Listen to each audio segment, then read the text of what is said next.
मैं वाराणसी से अरुण दीक्षित और इस अनुष्ठान में जो 121 ब्राह्मण आहूत किए गए हैं उनमें आचार्य जी के निर्देशन में मैं कार्य करूंगा।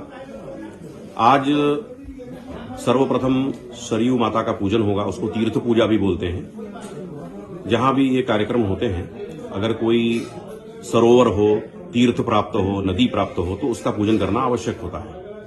तो इसी क्रम में आज वहां पर सरयू देवी का पूजन होगा और उसके बाद वहां पर 9 कलश वहां पर रखे जाएंगे।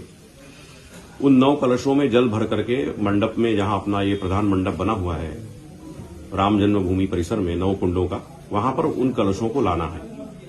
उसके पहले की प्रक्रिया में गणेश पूजन होता है, तीर्थ पूजन होता है और सरयू पूजन में सरयू के नदी में चौकोर बना करके, भावना करके कि वो एक कुंड है, उसमें घी की आहुतियां दी जाती हैं। सप्त सागरों की पूजा होती है और ये जो जल मातृकाएं होती हैं नदियों में, मंडूका आदि जल मातृकाएं हैं, उनका पूजन होता है।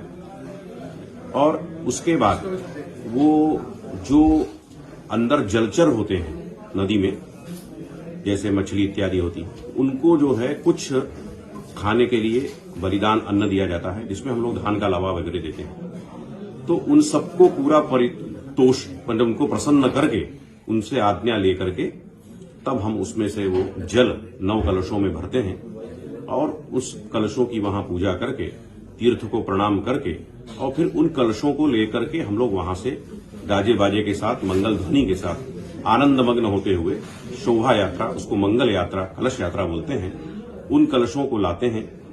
मध्य रास्ते में एक विधान है कि जो क्षेत्रपाल होते हैं, क्षेत्र के रक्षक होते हैं, उनको बलिदान दिया जाता है, उनका स्मरण किया जाता है और उसके बाद सामवेद के मंत्रों का गायन करने के बाद, वहां पर सामवेद के मंत्रों का गायन होता है और उसके बाद हम लोग वो कलश ला करके मंडप में विराजमान करते हैं।